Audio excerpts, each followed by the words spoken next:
ഇന്ന് ഈ വുമൺസ് ഡേയിൽ ആസ് എ വുമൺ ഞാനിവിടെ എൻ്റെ ഒരു വലിയ എഡ്യൂക്കേഷൻ കാലഘട്ടത്തിനെ കുറിച്ചുള്ള ഒരു വീഡിയോ ആണ് ചെയ്യുന്നത്.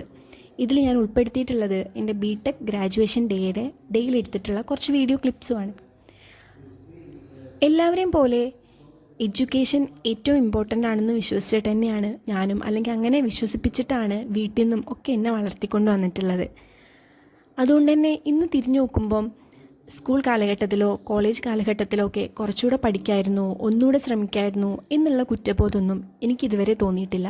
കാരണം ഞാൻ എൻ്റെ മാക്സിമം എഫേർട്ട് ഇട്ടാണ് 10ാം ക്ലാസ്സും +2 അല്ലെങ്കിൽ സ്കൂൾ കാലഘട്ടവും ഒക്കെ നല്ല മാർക്കോട് കൂടി തന്നെ പാസ്സായിട്ടുള്ളത്. അതിനുശേഷം വളരെ അവിചാരിതമായിട്ടാണ് ഞാനൊരു എഞ്ചിനീയറിംഗ് ഫീൽഡ് പഠിക്കാൻ വേണ്ടി തീരുമാനിച്ചത്. പക്ഷേ 3 വർഷത്തെ എൻ്റെ പോളി ഡിപ്ലോമയും അതിനുശേഷം ബിടെക് ഗ്രാജുവേഷനും ഒക്കെ ഞാൻ ഭയങ്കര സന്തോഷത്തോടെയാണ് കംപ്ലീറ്റ് ചെയ്തിട്ടുള്ളത്. അതും എൻ്റെ എല്ലാ എഫേർട്ടും ഇട്ട് നല്ല മാർക്കോട് കൂടി തന്നെയാണ് പാസ്സായി വന്നിട്ടുള്ളത്. എല്ലാവരുടെ ജീവിതത്തിലും എഡ്യൂക്കേഷൻ എന്ന് പറയുന്നത് ഭയങ്കര ഇമ്പോർട്ടൻ്റ് ആണ്. അതിനിപ്പോൾ നമ്മൾ നമ്മുടെ പാഷനെ പിന്തുടർന്ന് ജീവിക്കാൻ തീരുമാനിക്കുകയാണെങ്കിലും ഒരു ഭാഗത്ത് നമ്മുടെ എഡ്യൂക്കേഷൻ സേഫാക്കി വെക്കണം എന്നുള്ളതാണ് എൻ്റെ ഒരു ഒപ്പീനിയൻ. പിന്നെ ആസ് എ വുമൺ നമ്മൾ നാളെ സ്വന്തമായിട്ടൊരു ജോലി ചെയ്യണമെങ്കിലും സ്വന്തം കാലിൽ നിൽക്കണമെങ്കിലും ഒക്കെ എഡ്യൂക്കേഷൻ എന്ന് പറയുന്നത് വളരെ ഇമ്പോർട്ടൻ്റ് ആയിട്ടുള്ളൊരു കാര്യമാണ്.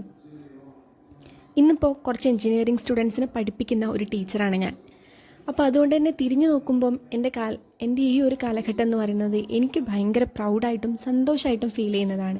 അപ്പോൾ അതിന് കാരണം എന്ന് പറയുന്നത് ഈ വീഡിയോയിൽ കാണുന്ന കുറച്ച് ആൾക്കാരൊക്കെ തന്നെയാണ്. അവരുടെ സപ്പോർട്ടും പ്രാർത്ഥനയും ഒക്കെ തന്നെയാണ്. ഇന്നും ഞാൻ എവിടെ എത്തിയിട്ടൊന്നുമില്ല, ഒരു വലിയ സ്വപ്നത്തിന് പുറകെ ഇപ്പോഴും ഓടിക്കൊണ്ടിരിക്കുകയാണ്. അപ്പോൾ പറഞ്ഞു വന്നത്, ഇപ്പോഴും മുന്നോട്ട് ഓടിക്കൊണ്ടിരിക്കുന്ന ഒരാളാണെങ്കിലും കഴിഞ്ഞുപോയ എൻ്റെ പഠന കാലഘട്ടം ആലോചിക്കുമ്പോൾ ഞാനതിൽ ഭയങ്കര ഹാപ്പി ആൻഡ് പ്രൗഡായിട്ടുള്ള ഒരാളാണ്. അപ്പോൾ എല്ലാവർക്കും ഹാപ്പി വുമൺസ് ഡേ.